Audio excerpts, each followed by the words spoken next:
content of this channel is for mature audiences. Parental discretion is advised.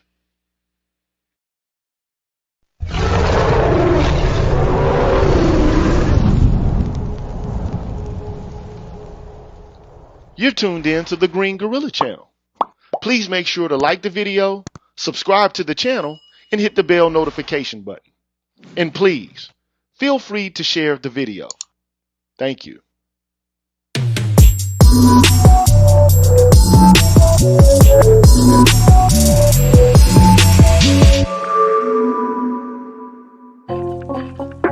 What's good, everybody? You know who I am, man. I'm GG. You're tuned in to the Green Gorilla channel. It's the place where black men can express themselves freely, straight up with no chasers, man. You know how it go. And before I get started, I want to give a shout out to all the haters out there, man. Hope y'all doing well. Pretty sure I'm gonna have some haters in here. Just goes with the territory, but I hope y'all passing a pleasant evening, pleasant afternoon, wherever you are in the time zone. Peace out to y'all. If you're watching the show right now, if you just so happen to be watching the show at a later time, man, make sure that you like the video, subscribe to the channel, hit the bell notification button so you can stay abreast of what's going on here on the Green Gorilla channel. Make that happen, Captain. Also, like I always do, man, I got to give a shout out to all of the members of the Green Gorilla channel and people who helped me to keep the thing going. So let's take care of that biz. I want to give a big up to Brian Peaks, Papa Didas, Roderick Jackson, Scott Haywood, Blackswood 404, Black Uhuru Strikes, Dr. Thunder, Dr. Tree 33, and Raiz Muaji. Big up to y'all. Big up to Leroy Honeycutt, Show Me, The Thinker, Broken Blade, Javon Thompson, Life of Commerce, Super Tech, Waffle Weave, Kisses from Afar, and 77 Base X. Big up. Big up to Brian McMurray, Apex Prowler, Karan S., Anthony Davis, BGS Ibmore, Professor Carlton Jones, Artisan MC, Damon Brown, Donnell 360, and Herbert Lewis. Big up. Big up to Seven Coast Dojo, Rogason, Pulpit 28, Charles Rogers, B Hillfire, Rick Ross, Sandra Jean 955, Brotherly Love 215, Charles Gilmore 3, and Patricia Colley. Big up. Big up to 7Q Pick, Kwaku Asasi, Gregory Oliver, Greg, Barry Little, Alan Wiley, Mr. Valentino, Jason Hales, and Black Men Being Brutally Honest. Big up.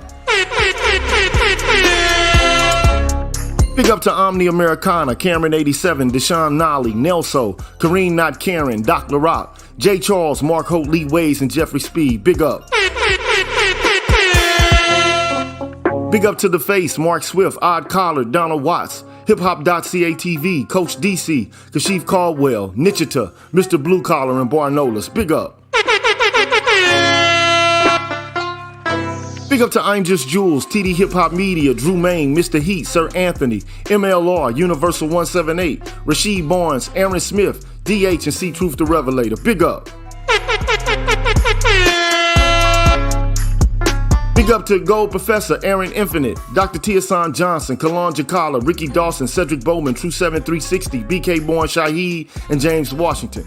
C Truth the Revelator. Big up. Big up to Hostile AWW Pure 1, Marvin Battle Jr., and I can't forget my brother in heaven, Force Windu. Big up. And on the Patreon side, big up to Kevin Marchbank Owens, William Joyner, Javon Thompson, Tyrone Hampton, Jules Winfield, Excalibur, Jason Warren, Anu219, Pursuer Prisoner, Taz, Dragon 59, Supreme Ibmore, Adrian Hicks, Jay Bailey, Mr. Michi, Mo Mal, and Asang. Well, big up to y'all, man.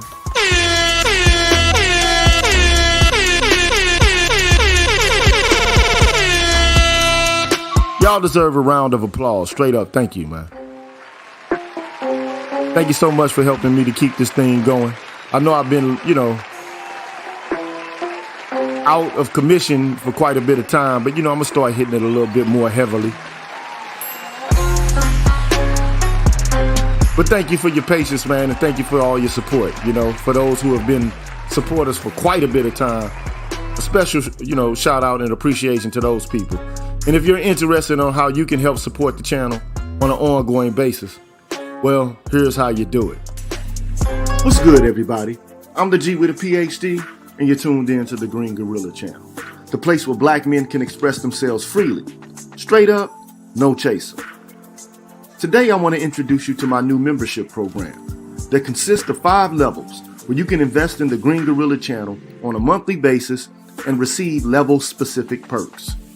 Memberships are special because they improve the quality of the content of the channel and will help me to be able to keep the channel going. Now, to participate in the Green Gorilla Channel membership program, all you have to do is hit the join button, which is located right next to the subscribe button on my channel page. Now, for all of my subscribers who decide not to participate in my membership program, nothing will change. The content will keep coming the way it always has. Thanks for watching, and be careful out here, people. Bless.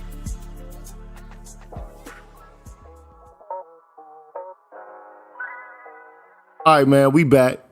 You know who I am, man. I'm GG, man. You're tuned in to the Green Gorilla Channel.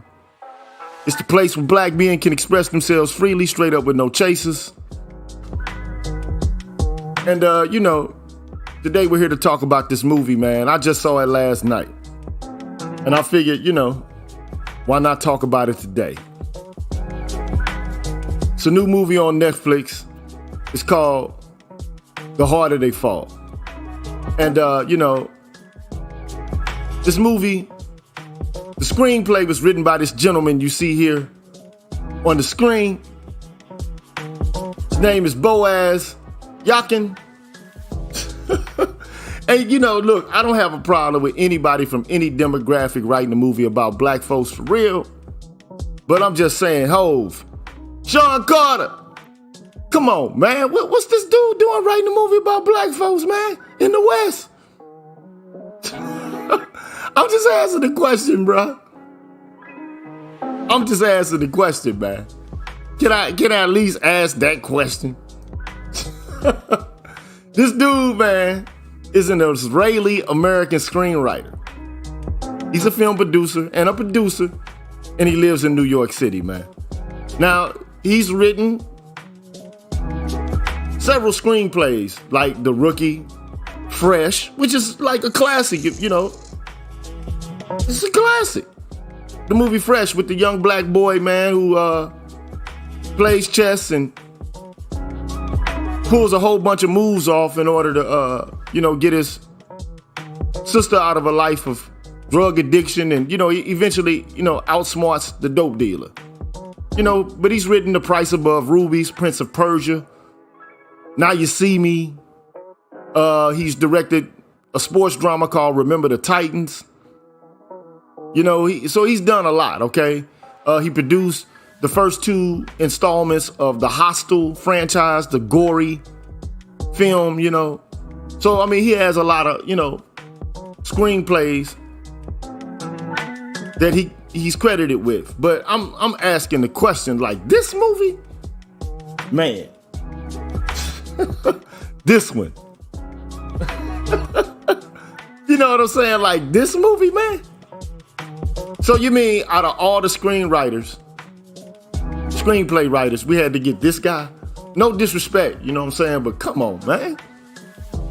Come on, bro. I'm just asking the question, okay? And thank you, Charles Finney. I appreciate the, the donation, man. I'm just asking the question, bro. Thank you, 3000 GT. Appreciate that. Because, when I look at this film, I'm covetous. I'm like a guard dog as it comes to black people being portrayed on the screen. And then not only that, I'm definitely a guard dog, a watchdog, as it pertains to black men being depicted on the screen in movies and television. So, when I watched this movie, man, the first impression I got was, when I first saw the type face of the text come on the screen that said, these events are fictional, but the people are real. And the first thing I said to myself is like, man, what, man? What's real? What's fictional? I'm dying to know.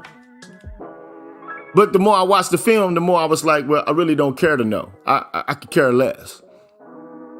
And that's just being honest. That's just honest, man. This movie made me genuinely not care who the real characters were, man.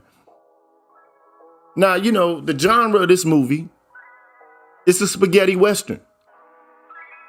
But in my opinion, man, this is a spaghetti western that is served with no meatballs and very little sauce.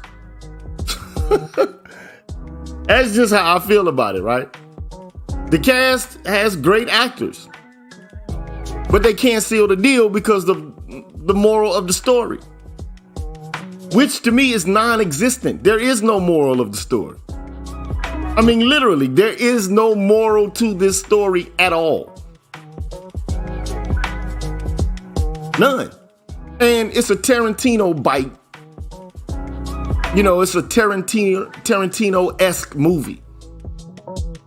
But it has no Tarantino charm.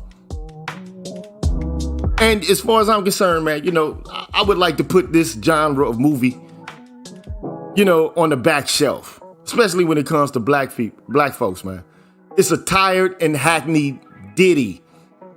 It needs to be put to rest, bro. Now, the waiters, the actors are excellent. But if you're a waiter and you're serving hot dogs instead of prime grade A beef, then even your excellent serving can't make up for the dish that's being shoveled in front of the consumer. It just is what it is. So, you know, my initial impression is, you know, it's all right, but it's not real. Oh, you know, and look, I'm all for seeing black people on the screen, yo. I'm definitely for that, you know. And I'm for black people making movies with a primarily black cast because I want to, you know, see that black folks can actually make entertaining movies. But my problem with this movie is that it's just not good storytelling. It's not thought-provoking at all. I don't learn anything from watching it. And I don't have any connection to any of the characters other than that they are black. I'm just saying. Let me take Boaz off the screen, man. He's the screenwriter of the play, man. Or the movie, man. You know, I don't have a connection to any of these characters at all, other than the fact that they're black. And that's why the harder they falls flat on his face. It's average storytelling with an average plot, with an above average cast, but it has an average and predictable message and a terribly and socially ridiculous conclusion. Namely, that black male dysfunction and the abuse of women is the root cause of all the evil in the black community. And that revenge, even amongst brothers, for all the wrong reasons and with all of the wrong intentions, is the best means of handling black male disputes. And unfortunately, this tale, it doesn't even evoke all of the feelings and sentiments that are supposed to emanate from a tragedy. There's no redemption, no fall, only senseless and gratuitous black on black violence. So in this sense, this movie is truly tragic. It's tragic. It's tragic. So let me get right into it, man, you know, and if the music is distracting you, let me know, put a 1 in the chat if the music is distracting you. You know, just let me know, man, because I'm going to talk over music. But if it begins to distract you, let me know, and I'm going to put a pause on the music.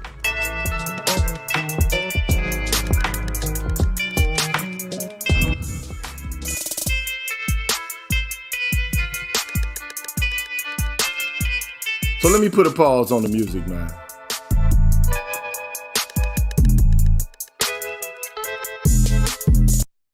All right, I'm putting a pause on the music. So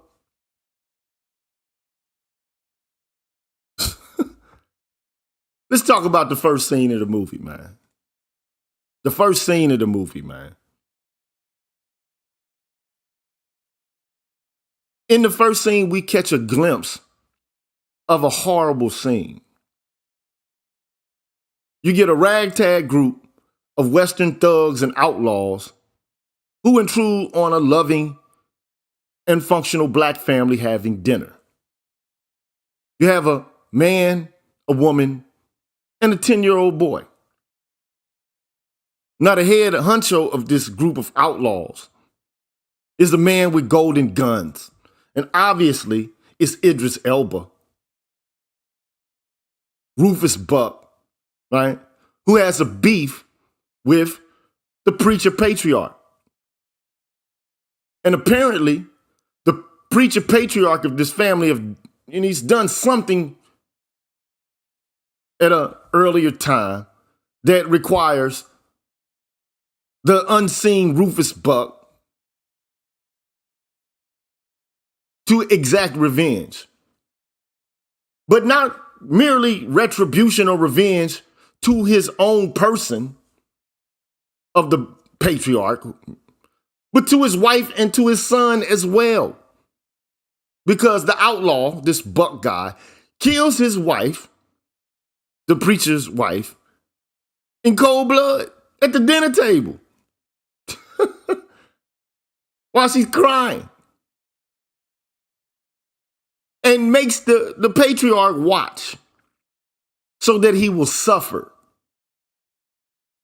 He kills the patriarch next, the preacher, and then he carves a cross in the forehead of a young black boy who's held down by a Mexican who has a tattoo of a scorpion on his right hand.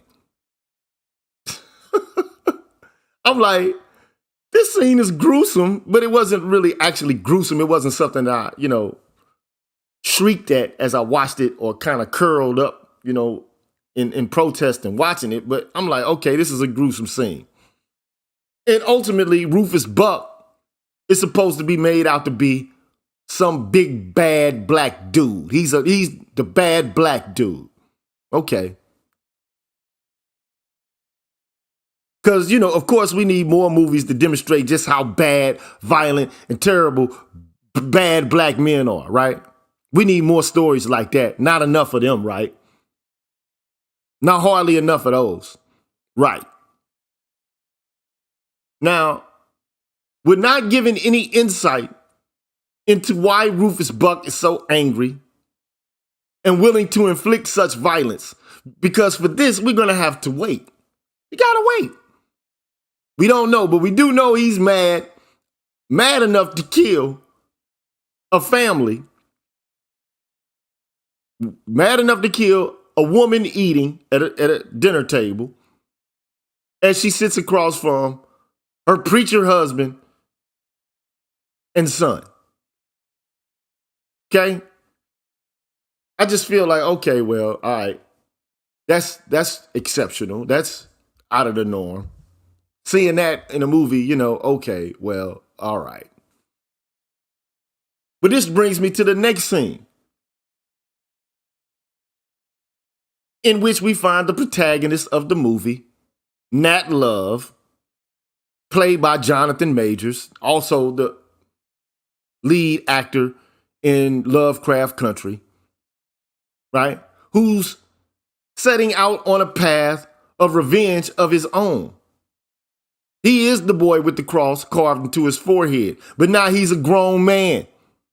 And somehow, Nat Love catches up with one of the outlaws responsible for his mother's and father's death. He accosts the man with the scorpion tattoo on his right hand in a church and shoots him dead. Right smack dab in the church. And it's, a spectacular, shooting, when he shoots him, the man flies in the air as if bullets make people fly. But that's Hollywood. But what struck me, man, about this scene was the acting was so terrible, especially from the Mexican guy. It was just horrible. It was terrible, man. As he sat there and begged for his life, all I could do was laugh at the ridiculousness of it all. Like it was melodramatic to the extreme. But I mean, hey, what's a good spaghetti western without terrible and melodramatic acting, right? I mean, the spaghetti western was born out of Italy and low budget western filmmaking. I mean, that's where the spaghetti western genre comes from, right? But at least we know why Nat Love has become a killer and an outlaw himself. We know what he's about. He has a score to settle. And Rufus Buck is at the top of his hit list. So, watch out, Uma Thurman. Somebody else is ready to kill Bill. I mean, Rufus. Buck, whatever. Whatever, bro. I'm like, okay, all right. Okay, that's where you want to go with this. And I'm not going to be here all day. If you want to join in on the conversation, you can, and register your opinion. Okay? But that's the way the whole movie set up. But after that, I'm thinking, okay, it could be decent. It could be okay. You got some plot investment setups. Maybe this could be, a decent flick, But where it begins to devolve for me is in the next scene where we see Nat Love overlooking a town. Well, no, wait a minute. That's not the next scene. The next scene is actually a scene where we're introduced to members of Nat Love's gang. That's the next scene, who consists of, in part,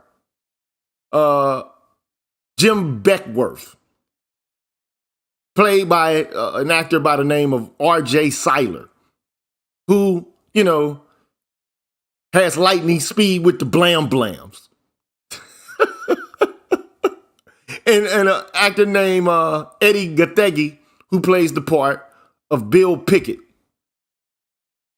Now, in this scene, the members of Nat Love's gang, this Jim Beckworth, the lightning speed guy with the blam blams, and Bill Pickett, they basically are robbing the Crimson Hood gang, who has just robbed a bank. Right? But what they have done is, unknowingly, they just robbed the big bad man, Rufus Buck. Because it was Rufus Buck who sent the Crimson Hood gang out on a mission to gather him loot before his release from prison. So I'm like, okay, damn. Talk about 6 degrees of separation. Who knew that by them robbing the Crimson Hood gang, they were indirectly robbing the big bad black man, Rufus Buck? But I mean, the scene is supposed to be humorous because you got this dialogue taking place in like a Tarantino-esque fashion, but to me, it just falls flat. It wasn't funny at all. I mean, quite literally, I didn't even crack a smile at all in the course of the back and forth. So I felt like this was an opportunity that was missed. And, I can see that there, is at least one guy who thinks that this was a great movie. I just didn't find it great at all. I thought that, in terms of the cinematography, it was decent. I don't even have an issue with the soundtrack of the movie. But in relation to my opinion about the plot and the writing, I just thought it was a dismal failure. That's just my opinion. So I thought it was bad. I just thought it was bad.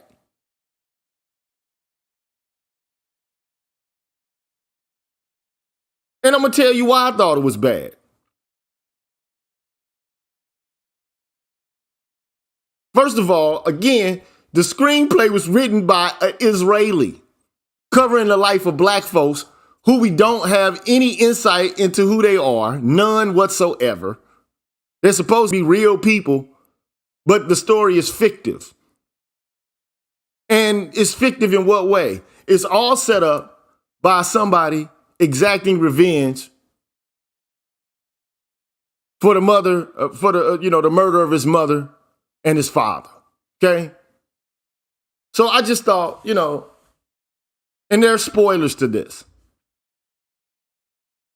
It's the spoilers.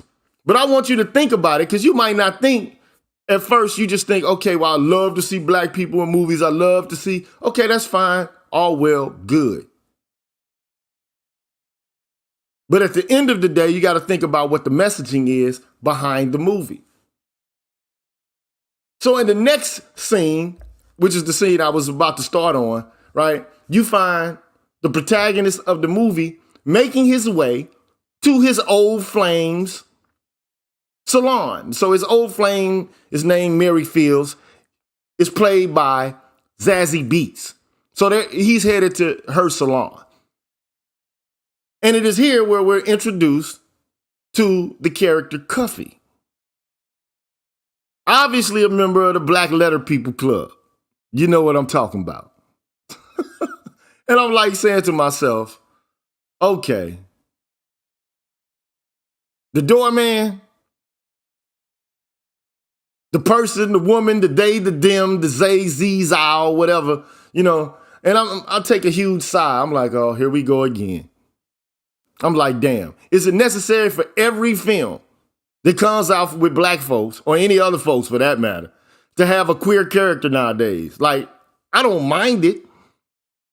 But what does the character add to the main storyline? That's what I'm interested in. I'm interested in storylines. Now, if the moral of this story is supposed to be a tragedy,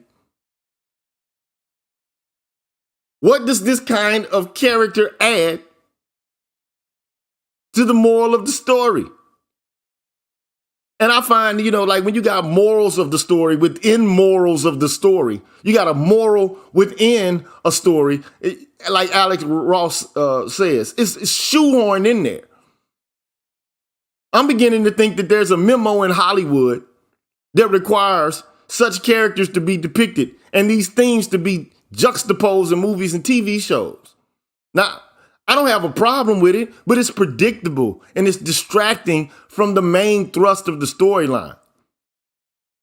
I mean, to be quite honest, I would be more interested in seeing a story about a black gay gunslinger lady in a movie that is dedicated to just that theme than to see one forced into a black Western just to make a political point about being woke. That's just my opinion.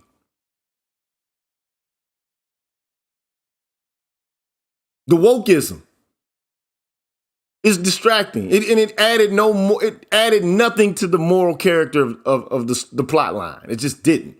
Anyway, after the dust settles and Mary and Nat get a chance to talk after, this, which to me was like a corny musical scene, I'm thinking to myself like, okay, she's slamming the butt of a shotgun on the floor while she's singing, whatever. I'm like, okay, she's lip syncing to somebody else's music or whatever. I'm like, okay.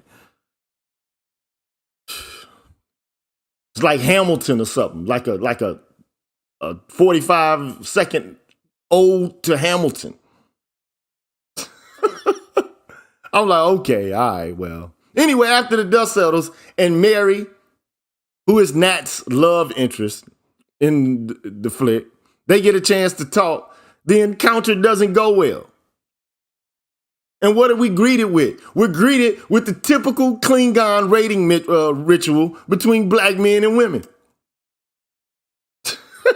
This is what we get. We get the Klingon mating ritual, where the woman is mad as hell by being jolted by her distant lover. So what does Mary do to express her frustration with Nat? She punches him in the face and nearly knocks him out.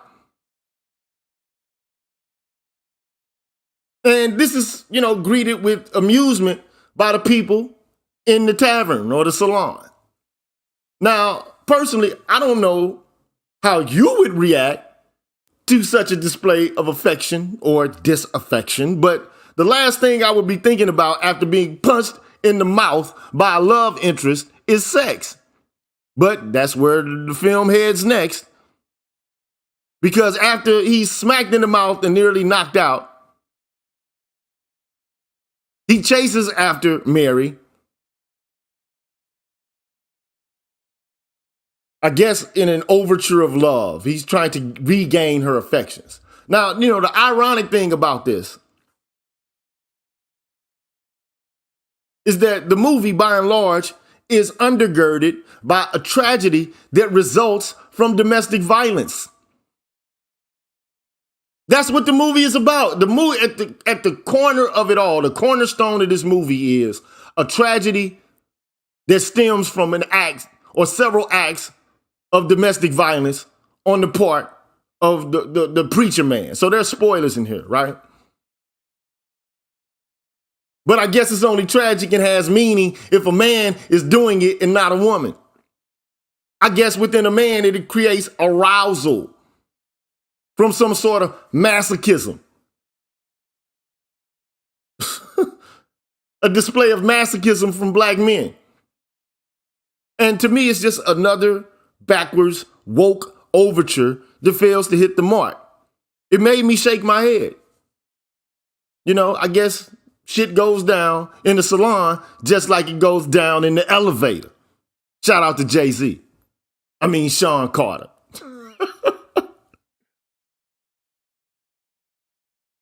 I'm just saying. But you see this in movies quite often where a woman is violent with a man and people laugh at it and it's justifiable. But they don't like it when it's going the other direction. And we already know, man, I've talked about this over and over again ad nauseum about this whole concept of violence against women, which for the most part is a misnomer. It's cap. Because if you do the social scientific research, you'll find that women are just as likely, if not more likely, to assault their intimate partners than men do. But all of the negative associations and connotations go to men. And this is just typical of this movie because the movie is about how an act of DV from this man, this preacher man, spins all of these events or kicks all of these events off. So it's ironic to me that you would have this scene. Like, what is this? What is that trying to put out there? I thought the movie was, trying to dispel DV, in a substantive way. So why throw that in there? I just don't get it. I just don't understand it. But in the next scene, we're reintroduced to the main villain of the tale, Rufus Buck. But during this scene, we're also introduced to his gang. Trudy Smith, played by Regina King, and Cherokee Bill, played by the actor Lakeith Stanfield. Now, both of these are good actors. No problem with either one of them. I thought the acting was okay, given the context of the plot and the storyline. But again, you can be a top-notch waiter, but if you're serving hot dogs instead of beef, prime grade A beef, then you're still going to get served grade A, hot dogs instead of grade A beef. That's just how I feel about it. But, that's just my opinion. But the scene is one in which you see Trudy and Cherokee Bill robbing a train in order to emancipate their incarcerated, leader outlaw, Rufus.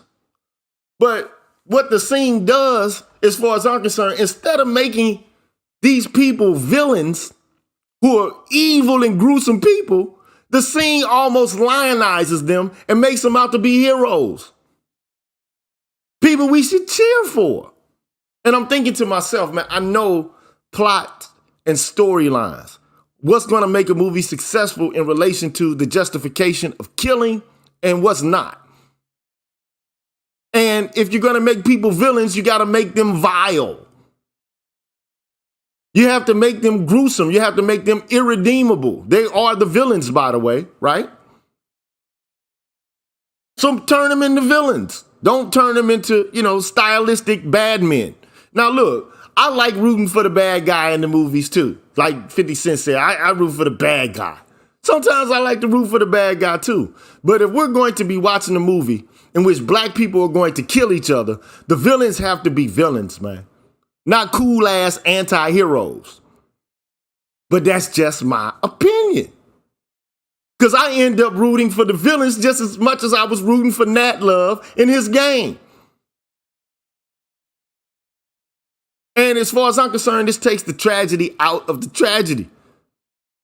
Because it would be different if we were watching a tale in which you got a normal, average person, who makes an error in judgment and who ends up suffering. That's the very thing that underpins tragedy. That's what tragedy is about.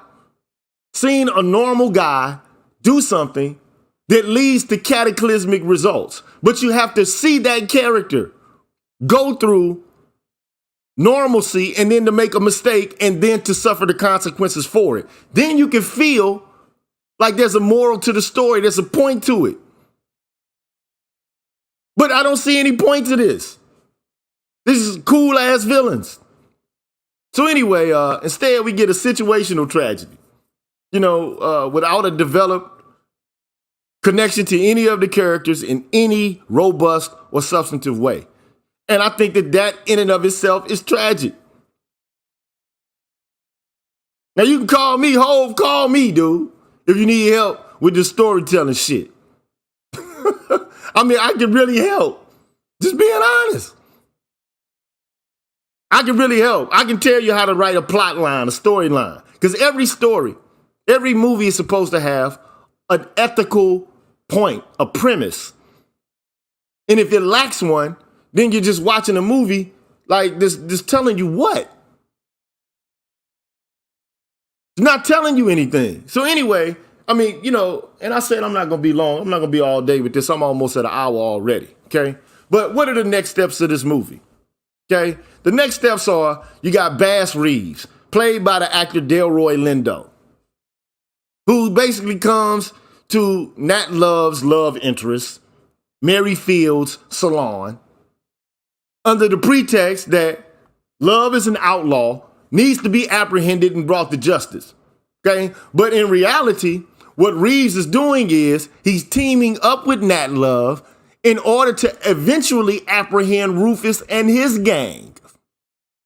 But of course, Love's gang, they're aware of this trickery.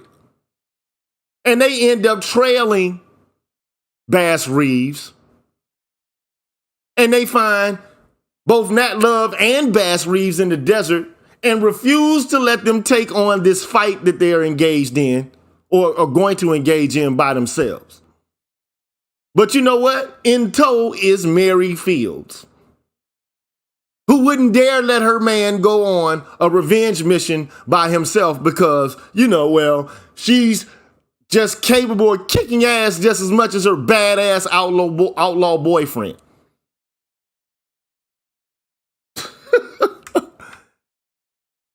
I mean, I'm like, okay, well, if that's where you want to go with it, that's where you want to go with it. I feel like it's some woke shit, highly unrealistic, but it is what it is.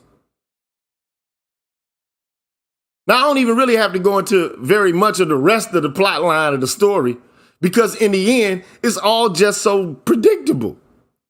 Just about everybody in this movie is going to die except for all of the women now on the good side and a few good men on the good side.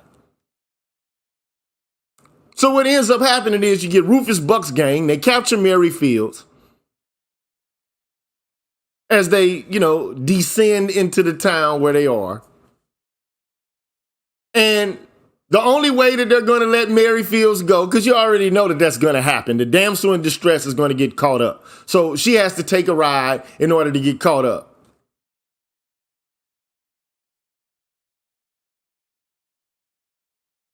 The only way they're going to let her go is if Nat Love and his gang return the money that they stole from the Crimson Hood gang, but with interest. So this leads Nat Love and his people to go on to rob a bank themselves, which they do in a white town. But ultimately, you know, when they bring the money back, they have to face off with Buck's gang, Rufus Buck's gang.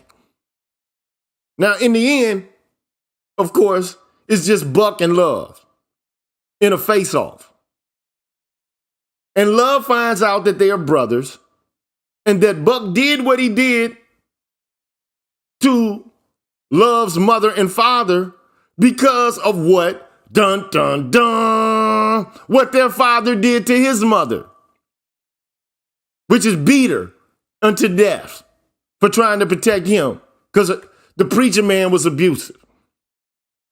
So the monster that Buck became was because of the monster that his father was. But the monster that Love became was because of the monster that Buck was.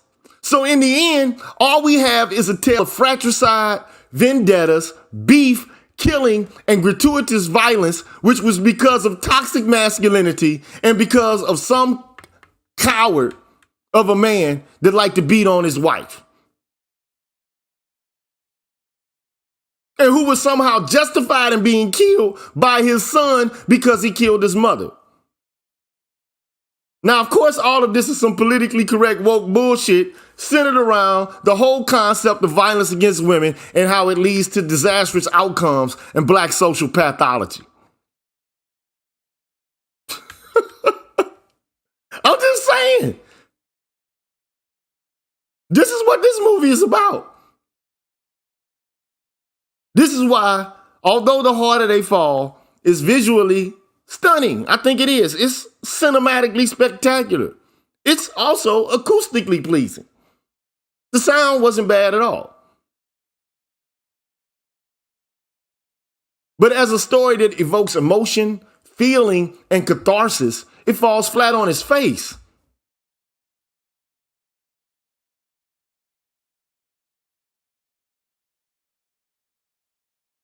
If you're going to, like, if black men in Hollywood are going to start making movies, they're going to have to enlist people that know the art of storytelling and that they find people that know what the ingredients of a good story actually are. Because as I said before, every movie is a concrete case study with an ethical and a moral message. But in this instance, we don't really learn anything at all. But that niggas really ain't shit, and that the only way they know how to resolve any problems or issues is through violence. And to me, that's the tragedy of this tragedy. What a fucking tragedy. What a tragedy.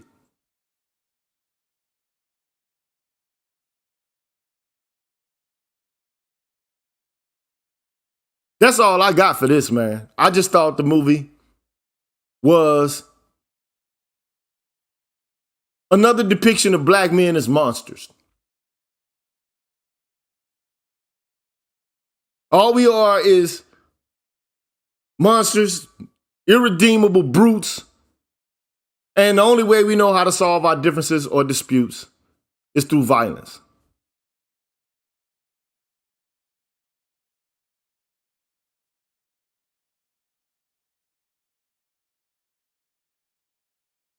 That's what I think about The Harder They Fall. And why I think The Harder They Fall falls flat on its face. And, you know, the biggest issue I have is that this movie was produced, not written, but produced and directed by black men. We need some better stories about black men to give us more nuance about our experiences. And that at least to some degree, give us some sort of understanding about how men become damaged in the first place to where they would even do such a thing in the first place. What turns men into these monsters? Even James Baldwin understood this as he critiqued The Color Purple some 30 years, damn 20, 30 years ago. You can't just offer up a picture of a bad black man without giving us some insight into how they became that way. And unfortunately, they only try to do this through a deus ex machina at the end of the movie. But it's not enough to actually make us feel any emotion whatsoever for this character.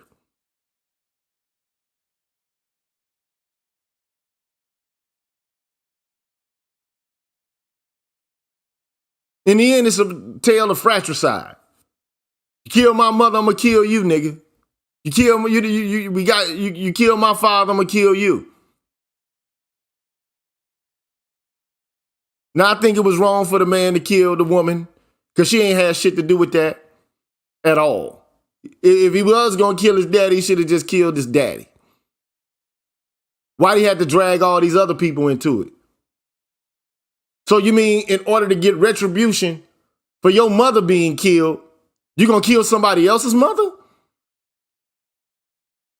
In relation to how men process thoughts and ideas, it just seems utterly stupid and senseless to me. But that's just my opinion. So anyway, man, that's my opinion about The Harder They Fall. You can watch it. It's mildly entertaining. But I mean, for crying out loud, man, all I got served up was that niggas ain't shit and that they're, violent. What else is new? I'm ready for black men to enter into a new phase of artistic creativity. One that humanizes us beyond the context of we want some pussy and we'll do anything for the damsel in distress. Like what is the real motivation behind the actions of black men? Apart from gratuitous violence with one another over cooked up beef, shit that's not even remotely real. But anyway, that's my opinion, man. I've been here for an hour. I said I wasn't gonna be long. It's a Friday night. I'll see y'all on the next go round. You tell me if you agree or not. Leave a message in the comment section, man. I'll let y'all later, man. That's my thoughts and opinions on this. Till the next time, I'll holla at you.